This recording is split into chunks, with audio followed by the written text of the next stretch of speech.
नमस्कार, आप देख रहे हैं हुंकारा मीडिया और मैं हूं शशि रंजन। आज हम लोग श्री वीरेंद्र राय जी से बात करेंगे।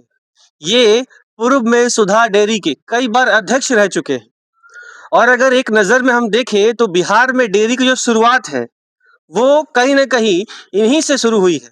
आज हमारा टॉपिक है वो इस बात को लेकर है, बिहार में डेयरी कैसे शुरू हुई, आज बिहार की डेयरी का जो व्यापार है या व्यवसाय है वो कहाँ पर है, डेयरी में जो योगदान देते हैं पशुपालक, उनका आज क्या हाल है।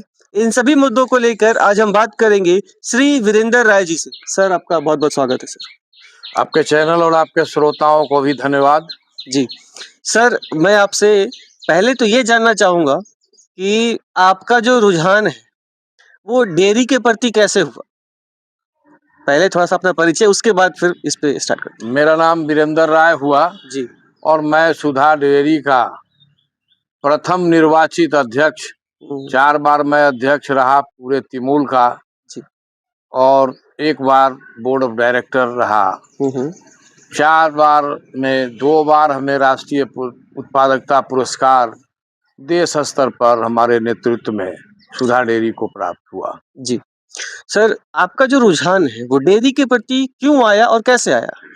हमने शिक्षा समाप्ति के बाद पटना मेरा आना जाना रहता था जी। उसी क्रम में 1984 में डेयरी कॉरपोरेशन जगन्नाथ मिश्रा जी के सरकार में फेल कर गया था जी। और हमारे यहाँ के नेता शिवनंदन पासवान जी हुआ करते थे।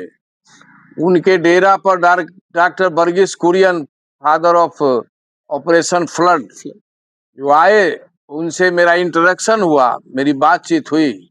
तो उन्होंने कहा कि पढ़ लिख के क्या करोगे, बिहार में किसानों की गरीबी है, दूध और पशुपालक जो किसान है उनके दूध का व्यवसाय नहीं हो रहा है। एक छोटा सा व्यवसाय राष्ट्रीय डेयरी विकास बोर्ड के माध्यम से मिलकर बिहार में हम लोग चालू करें। उसी तरफ से मेरा रुझान डॉक्टर कुरियन के प्रति और डेयरी इंडस्ट्री के प्रति हुआ। आपकी उम्र कितनी रही होगी जब आपने डेयरी में कदम रखा? डेयरी में जब हमने कदम रखा तो मेरी उम्र लगभग 24 वर्ष थी। आपकी शिक्षा दीक्षा? मैं उसमें एमए किया था इंग्लिश से जी। फिर मैं हिंदी से एमए किया जी। लॉ किया था। 3 डिग्री मेरा उस समय कंप्लीट हुआ था। जी।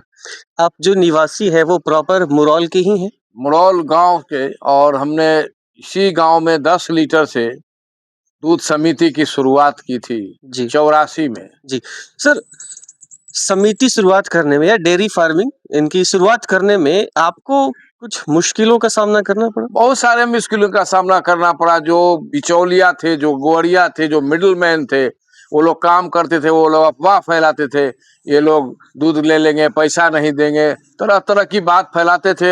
हम लोगों का था कि प्रतिदिन हम लोग दूध का पैसा नहीं देते थे, 1 सप्ताह किसान का दूध लेते थे, फिर उसको बेच के उनको 8वां दिन पैसा रिटर्न करते थे। अच्छा। ये संघर्ष सब हुआ। जी। गांव का जो है जातीय गोलबंदी बहुत हुई, कुछ इस जाति के लोग देते थे, कुछ उस जाति के लोग देते थे, इस तरह से गोलबंदी हुई। और धीरे धीरे जब सहकारिता के बारे में, दूध सहकारिता के बारे में, ऑपरेशन फ्लड के बारे में किसान को जानकारी हो गई, विश्वास प्राप्त हुआ, तो आज लाखों लीटर दूध उधार है और हम अपना नगद बेचते हैं, 1 दिन पहले लेके पैसा, और किसान से उधार लेके हम अपना कारोबार करते हैं। जी।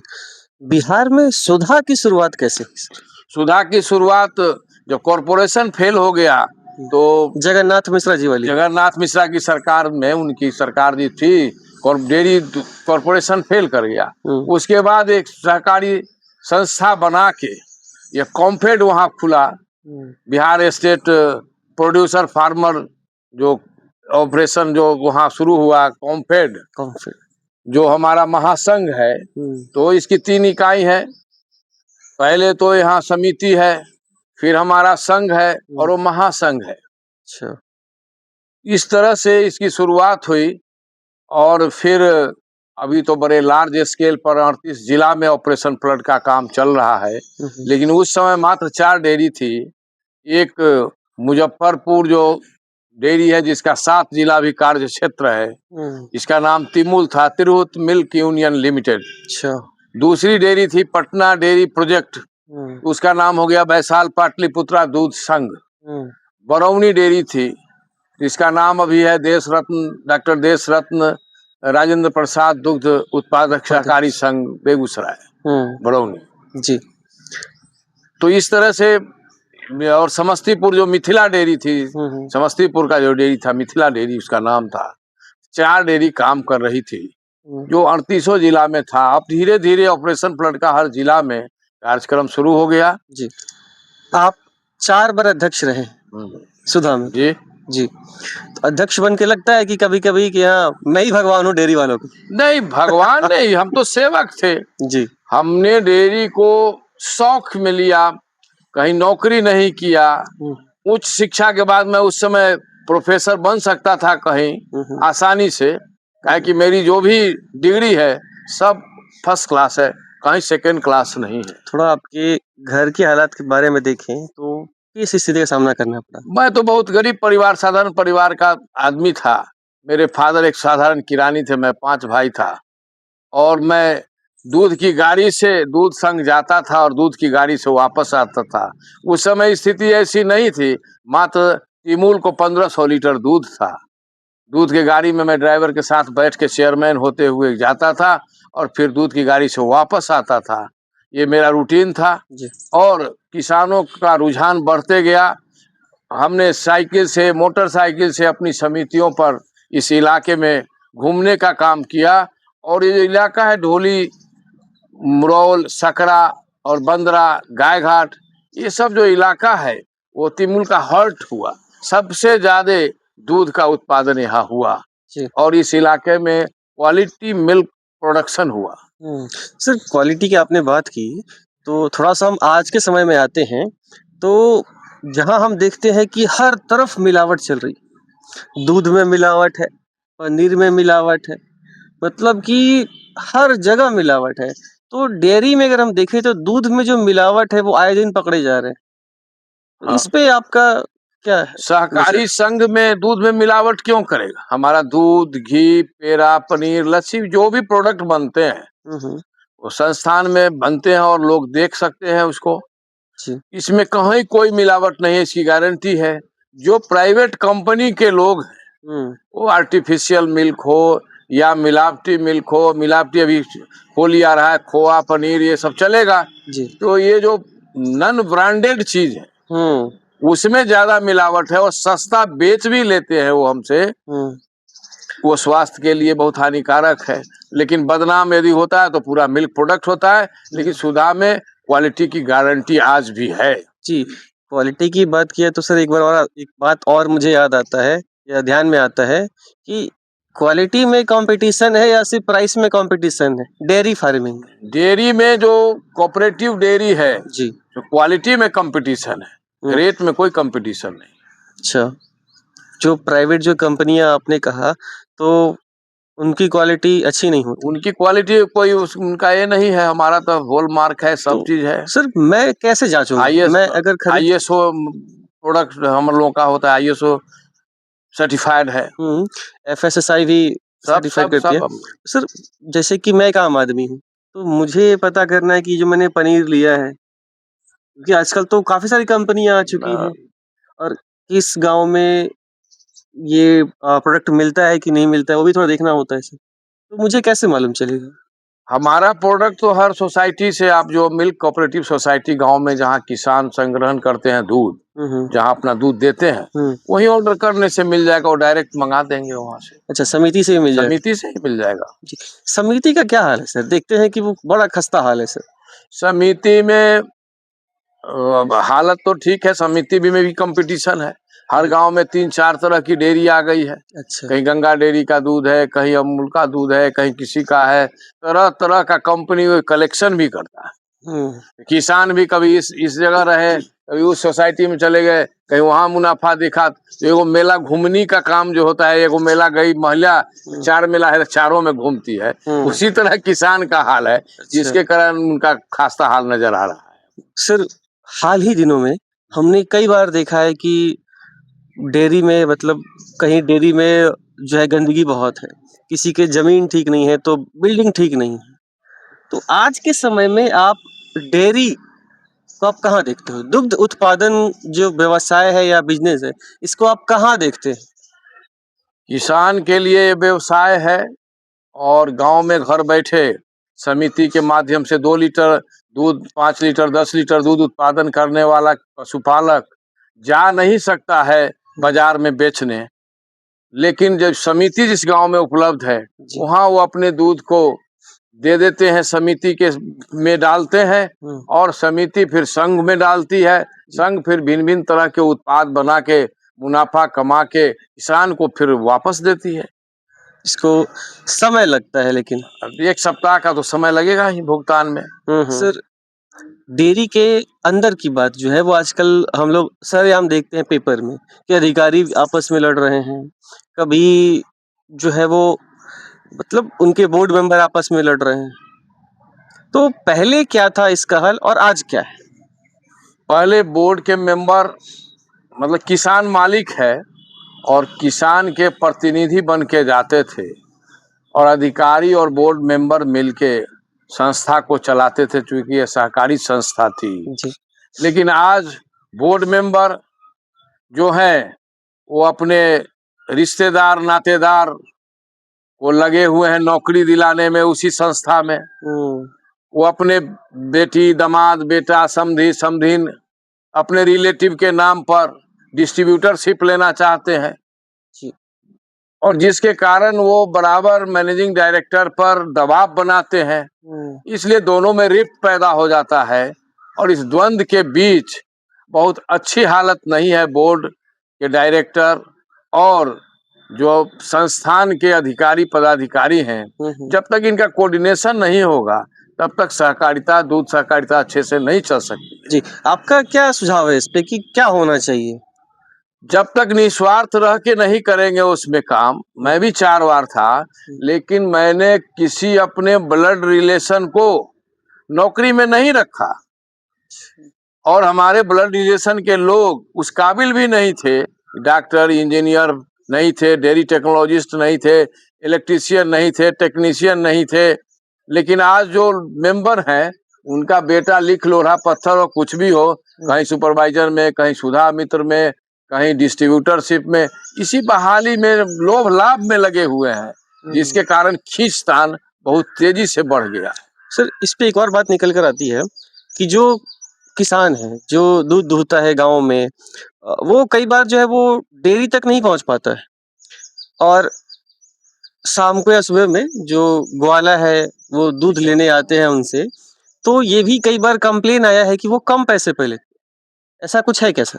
बिचौलिया तो एक्सप्लॉइट करता है, बिचौलिया के खिलाफ ही डेयरी कोऑपरेटिव की स्थापना हुई। कभी गुजरात में जहां अमूल है वहां पोल्सन नाम का डेयरी संचालक जो विदेशी था, गुजरात के किसानों का सस्ता में दूध लेकर बम्बई के बाजार में बेचा करता था। उसी के प्रेरणा स्रोत ये अमूल डेयरी खुली और इसके प्रणेता हुए डॉक्टर वर्गीस कुरियन, त्रिभुवन दास पटेल, सरदार वल्लभ भाई पटेल, महात्मा गांधी और लाल बहादुर शास्त्री। इन लोगों की सोच थी दूध की सहकारिता, जो किसान को एक्सप्लॉइट होने से बचाए। लेकिन आज गांव में धड़ल्ले दूध का व्यवसाय कई तरह से होता है, समितियों के माध्यम से, बिचौलिए के माध्यम से, और जो मिठाई का दुकानदार है खुद भी खरीदते हैं। इसलिए आपस में खींचतान होता है रेट में भी। समितियों में भी हमारा 30 फैट पर लोग बताते हैं कि कम दाम है, तो 30 फैट, ये 300 फैट ही क्यों? 30 फैट आज का नहीं है जी। जिस समय हमारे यहाँ देसी नस्ल की गाय थी, कम दूध हुआ करता था, उस समय घी की मात्रा ज्यादा थी। अब हमारा ज्यादा दूध हो रहा है, घी की मात्रा कम जाएगी इसमें, क्योंकि दूध का बनावट 85% पानी है, 6% फैट है और 9% SNF है, छेना, सॉलिड नॉट फैट, तीनों को मिला के होता है। उस जमाने में देसी गाय थी तो कम दूध होता था, फैट ज्यादा होता था, पानी का मात्रा कम था। आज जो जर्सी नस्ल की गाय है, दूध ज्यादा है, पानी की मात्रा ज्यादा है, फैट और SNF कम जाता है। तो इस मानक को पर भारत सरकार को और बिहार सरकार को और कॉम्फेड के लोगों को विचार करना चाहिए, इस मानक को बढ़ाया जाए, 4 किया जाए, 5 किया जाए, तब जाके पशुपालक फायदे में होगा। अच्छा। पशुपालन अभी फायदे में नहीं है, जिसके कारण लोग इस व्यवसाय से हट रहे हैं। सर, अब जो लोग पशुपालन करते हैं, जो इनको लीड करते हैं पशुपालकों को, तो उनको नहीं चाहिए कि वो जाके सरकार को नोटिस दे या कुछ अपना बात रखे? पशुपालक तो बहुत कमजोर लोग हैं, जातीय प्रभेद में बटे हुए हैं लोग, और जो नेताओं की आवाज जो है हुँ, पशुपालक की ओर नहीं, इसलिए है कि जी। पशुपालक संगठित नहीं है।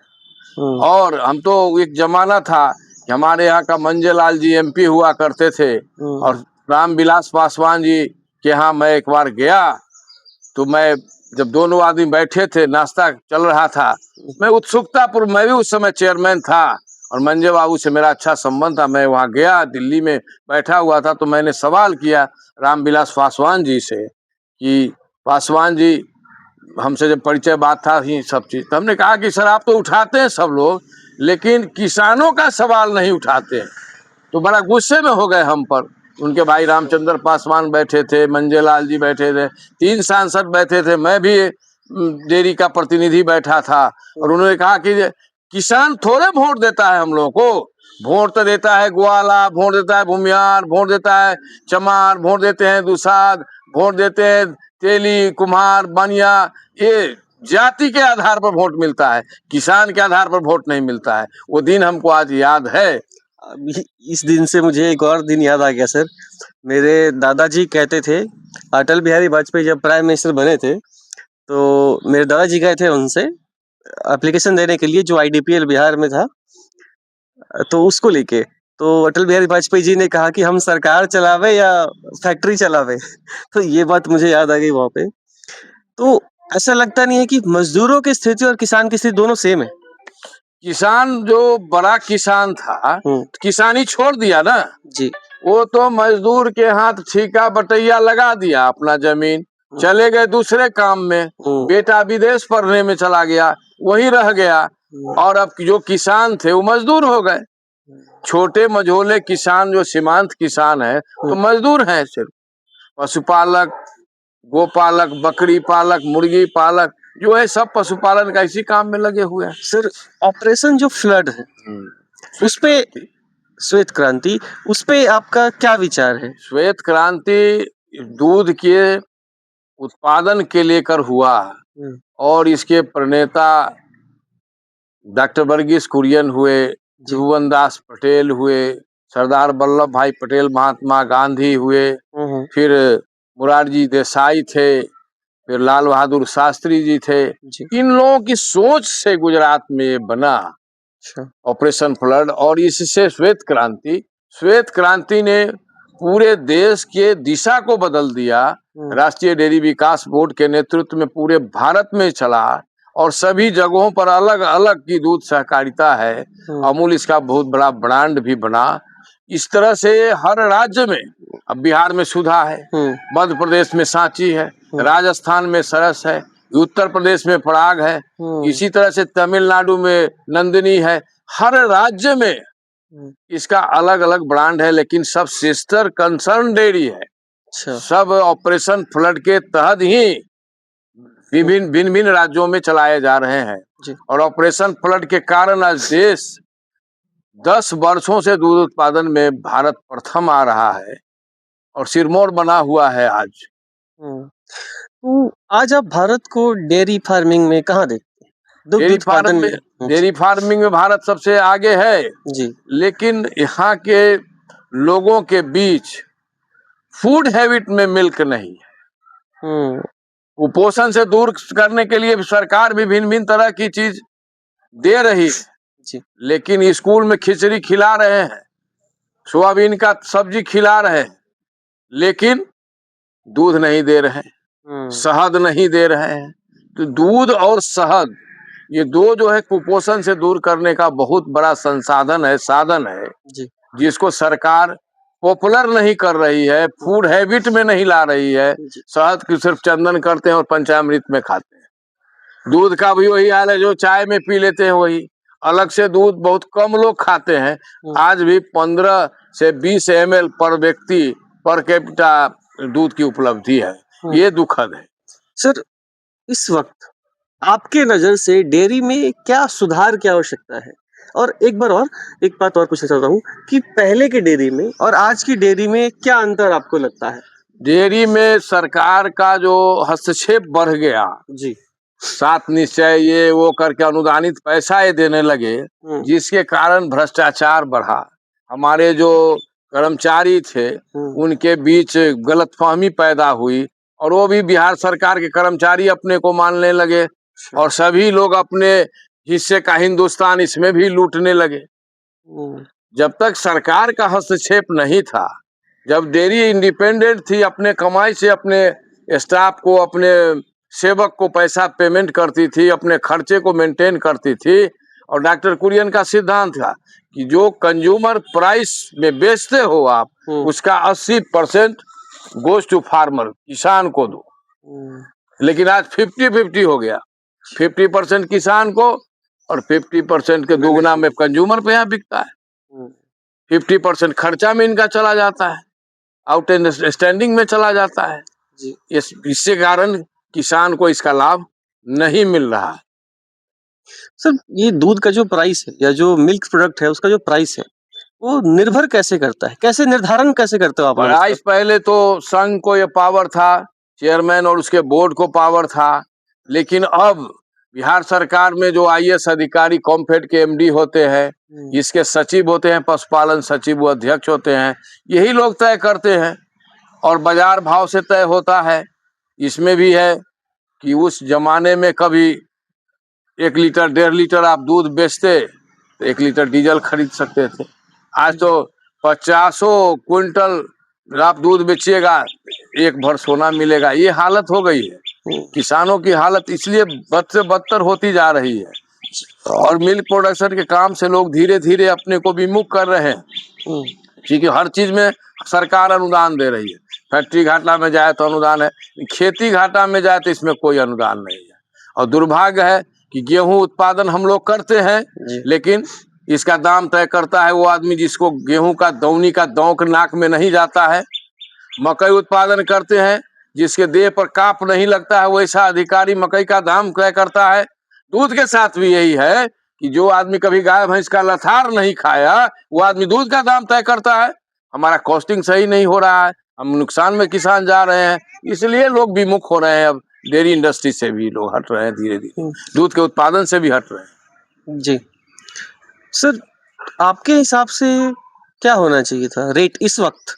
इस वक्त कम से कम जो गाय का दूध है, हुँ, उसका कम से कम 70 से 75 रुपया होना चाहिए। सर 70 से 75 रुपया मतलब कि सरकार इसमें अनुदान दे ना, 25 रुपया दे, आप हमको 10 रुपया दीजिए पर लीटर अगर प्रोडक्शन में। 70 से 75 रुपए अगर आप करते हो सर, एक आम आदमी को फिर तो एक दिन में चाय पीने में 100 रुपए वो खत्म कर और देगा तो सर। फिर तो हमें किसान को क्या सस्ता आप देते हैं?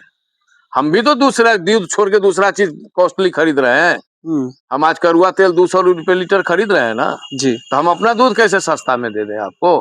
हुँ, हमारा और भी तो खर्चा है। कोई और भी तो रास्ता हो हम सकता अभी 20 रुपए किलो भूसा खरीद रहे हैं, हम जी। चोकर खरीद रहे हैं 40 रुपए किलो। तो हुँ, आखिर ये खिलाने के बाद ही तो दूध होगा। हुँ, हमारा भी कॉस्टिंग जोड़े। किसानों के साथ बराबर धोखा होता है, सरकार करती है। हुँ, और डेयरी इंडस्ट्री अपना तो मिल्क और मिल्क प्रोडक्ट का कॉस्टिंग कर लेते हैं आप आसानी से, जी। लेकिन हमारे पर लीटर हुँ, मिल्क का क्या प्रोडक्शन कॉस्ट है, ये तो हमको बताइए निकाल के। हुँ। मतलब कि जो आईएएस ऑफिसर दूध के प्रोडक्ट का या दूध का जो रेट तय करते हैं, तो किसानों का ये कहना है कि वो उनके मुताबिक नहीं। तो सर आज अब डेयरी में क्या सुधार चाहते हैं? हम सुधार चाहते हैं कि सरकार का हस्तक्षेप खत्म हो हुँ, और पर लीटर दूध उत्पादन पर जिस तरह से फैक्ट्रियों को आप अनुदान देते हैं, उसी तरह से आप हमको चारा पर, आपको दाना पर, कैटल फीड पर और जो चोकर अन्य चीज खिलाते हैं, हम दवा खिलाते हैं, उस पर आप हमको फैक्ट्री की तरह नुकसान हो रहा है हमें, हुँ, तो आप हमें भी अनुदान दीजिए। हुँ।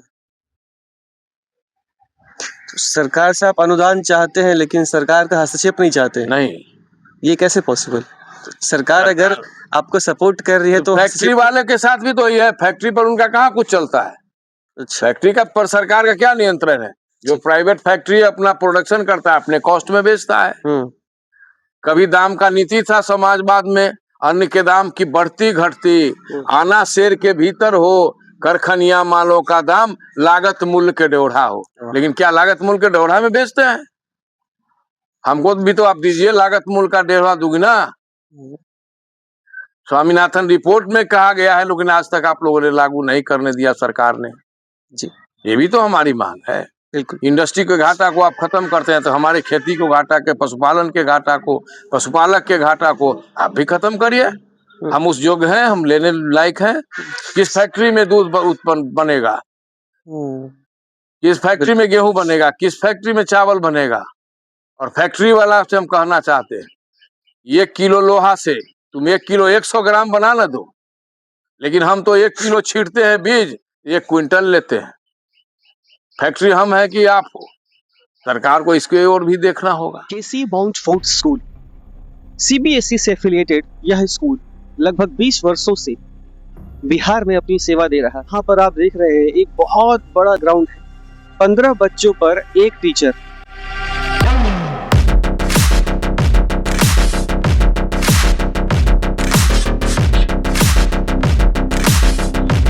साथियों, यह है केसी माउंटफोर्ट स्कूल का साइंस। बच्चों ने यहाँ पे कुछ टेस्टिंग की है। यहाँ पर भी कई प्रकार के केमिकल्स अगर आप देखें तो ये देखिए इसमें कुछ। दोस्तों, ये है केसी माउंटफोर्ट स्कूल का कंप्यूटर लैब। यहाँ पे आप देख रहे हैं बच्चे जो है वो माइक्रोसॉफ्ट वर्ड पे काम कर रहे हैं।